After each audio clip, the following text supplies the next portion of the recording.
আসসালামু আলাইকুম দর্শক, এইমাত্র খবর হচ্ছে গোয়েন্দা হেফাজতে থাকা ৬ সমন্বয়ককে তাদের পরিবারের কাছে ফেরত পাঠানো হয়েছে। এটা স্বরাষ্ট্রমন্ত্রী বলছেন। তো আজকে যে পরিস্থিতি তৈরি হয়েছে সেই পরিস্থিতির প্রেক্ষিতে আজকে এটি করতে বাধ্য হয়েছে। তার আগে যে ন্যাক্কারজনক ঘটনা ঘটানো হয়েছে ডিবি অফিসে, এই ৬ সমন্বয়ককে হাসপাতাল থেকে বাসা থেকে জোরপূর্বক তাদেরকে গ্রেপ্তার করে আনা হয়, তাদেরকে রীতিমতো জিম্মি করা হয়, তাদেরকে খাওয়ানোর দৃশ্য প্রচার করা হয় এবং দেখা যাচ্ছিল যে তাদের মোবাইল ফোনগুলো কিন্তু একপাশে, অথচ তাদেরকে খাওয়ানো হচ্ছে চাউমিন। শুধু তাই না, এই ৬ সমন্বয়ককে দিয়ে ডিবি অফিস থেকে তাদের ঘোষণা করতে বাধ্য করা হয় যে কর্মসূচি প্রত্যাহার করা।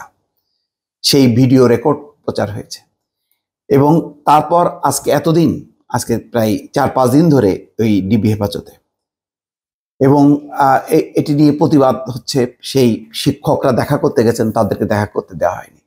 তাদের পরিবারের সদস্যরা গেছেন, তাদেরকেও দেখা করতে না দিয়ে তাদেরকে নিয়ে খাওয়ার আয়োজন করা হয়েছে এবং সেটিও ভিডিও করা হয়েছে। পরিস্থিতিটা এমন যে এই ঘটনাটা সরকারি মহলের মধ্যে পর্যন্ত প্রতিক্রিয়া সৃষ্টি হয়েছে। 14 দলের বৈঠকে একাধিক নেতা তীব্র নিন্দা করেছে এবং তারপর ডিবি হারুনকে ডিবি অফিস থেকে সরিয়ে দেওয়া হয়েছে, আরেকটি জায়গায় পোস্টিং দেওয়া হয়েছে। জানি না সেটি তার প্রাইজ পোস্টিং কিনা, হতেও পারে, কারণ এরা এইসব মানুষকে কখনোই অবদমন করবে না, হয়তো সাময়িক কালের জন্য সাইড লাইনে রেখেছে। যাই হোক, সেটা অন্য আলোচনা। আজকে এই ঘটনার পর আইনমন্ত্রী বলছেন যে তাদেরকে পরিবারের কাছে দেওয়া হয়েছে। তাহলে তাদেরকে কোন আইনে আটক রাখা হলো? 24 ঘন্টার বেশি আটক থাকতে পারে না। তাদেরকে বলা হচ্ছে অদ্ভুতভাবে যে তাদের নিরাপত্তা কথা বিবেচনা করে। আচ্ছা, তারা নিরাপত্তা কি চেয়েছিল? কেউ যদি নিরাপত্তাহীন হয়, পুলিশকে ফোন করে, তার নিকট থানায় সে ফোন করবে, থানা পুলিশ সেটা দেখবে। ডিবিতে কেউ ফোন করে যে আমাকে হেফাজতে নিয়ে যান, তাহলে তাদেরকে এই যে আটক করা হলো, এই যে নাইম ইসলাম, যে তাদের মূল সমন্বয়ক, তাকে যে হারে পেটানো হলো, দগদগের দাগ, এবং যখন নাকি সে পেপারটা ঢেকে, তার লুঙ্গি প্যান্ট পরার অবস্থা না, ঢেকে রেখে যখন নাকি পড়ছিল, এই অত্যাচারটা, এই নির্যাতনটা কে করলো?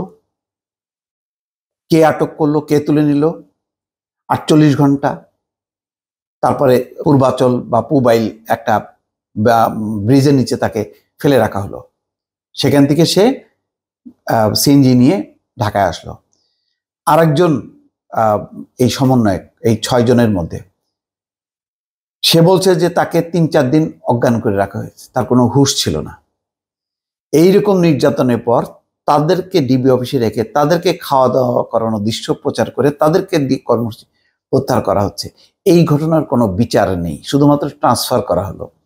কোন আইনে তাদেরকে এতদিন আটক রাখা হলো এবং আজকে কোন প্রেক্ষিতে আজকে তাদের অভিভাবকদের কাছে ফেরত দেওয়া হচ্ছে? স্বরাষ্ট্রমন্ত্রী কি একবারও বলেছেন? এই ব্যাপারে কোনো ব্যাখ্যা দেননি। এই ব্যাপারে যেই পরিস্থিতি তৈরি হয়েছে, যে তার আগে আজকে সংবাদ সম্মেলন করে তারা বলেছে যে এই 6 সমন্বয়ক আটক সব শিক্ষার্থীদের মুক্তির দাবিতে বৃহস্পতিবার বেলা 2:30টার দিকে ডিবি কার্যালয়ের সামনে মানববন্ধন করবে বিক্ষুব্ধ নাগরিক সমাজ। সেখানে টিআইবির ইফতেখারুজ্জামান, মানবাধিকার কর্মী শিরিন হক, বেলার প্রধান নির্বাহী সৈয়দা রেজওয়ানা হাসান এবং বিশ্ববিদ্যালয়ের অধ্যাপক গীতিয়ারা নাসরিন ও আসিফ নজরুলের থাকার কথা। পারিবারিক সূত্র বলছে যে 6 সমন্বয়কের পরিবার সকালে ডিবি কার্যালয়ের ভিতরে গিয়েছেন, এই প্রতিবেদন লেখা পর্যন্ত তারা সেখানে আছে, তাদের কাছে দেওয়া হয়েছে। পরিস্থিতি আজ করতে পেরে তারা দ্রুত এখন দিচ্ছে। তার চাপের মধ্যে পড়ে, স্বেচ্ছায় না, কিন্তু যেটা করেছে যে এই তাদেরকে যে নির্যাতন, এই ঘটনারও তদন্ত হয়নি, তাদেরকে আটক রাখা হলো। কোন আইনে আটক রাখা হলো এটারও কোনো তদন্ত নেই, এটারও কোনো বিচার নেই। প্রথম গত শুক্রবার বিকালে ধানমন্ডি গণস্বাস্থ্য নগর হাসপাতাল থেকে তুলে আনা হয় 3 জনকে। তারা হলেন নাহিদ ইসলাম, আসিফ মাহমুদ ও আবু বকর। তার মধ্যে নাহিদ ও আসিফ সেখানে চিকিৎসাধীন ছিলেন, বাকের তাদের সঙ্গে ছিলেন। পরদিন সন্ধ্যায় সার্জিস আলম ও হাসনাত আবদুল্লাহকে নিয়ে আসে ডিবি। এরপর রোববার ভোরে মিরপুরের এক আত্মীয়ের বাসা থেকে তুলে আনা হয় নুসরাত তাবাসসুমকে। এরপর থেকে তারা মিন্টু রোডের ডিবি কার্যালয়ে আছেন।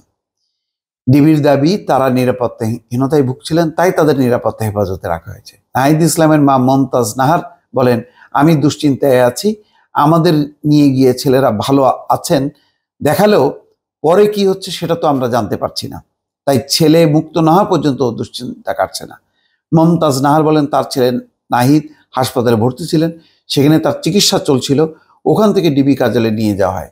ছেলের শরীরে ক্ষত রয়েছে, তার চিকিৎসা দরকার, ডিবি হেফাজতে তার কোনো চিকিৎসা হচ্ছে না, আজ ডিবি কার্যালয়ে গিয়ে ওষুধ দিয়ে আসবেন বলে জানিয়েছেন। মানে কি অবস্থা!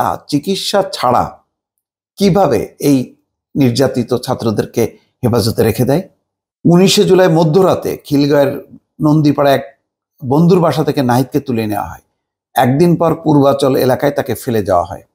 নাহিদের শরীরের বিভিন্ন স্থানে ছিল আঘাতের চিহ্ন। এরপর থেকে তিনি হাসপাতালে চিকিৎসাধীন ছিলেন।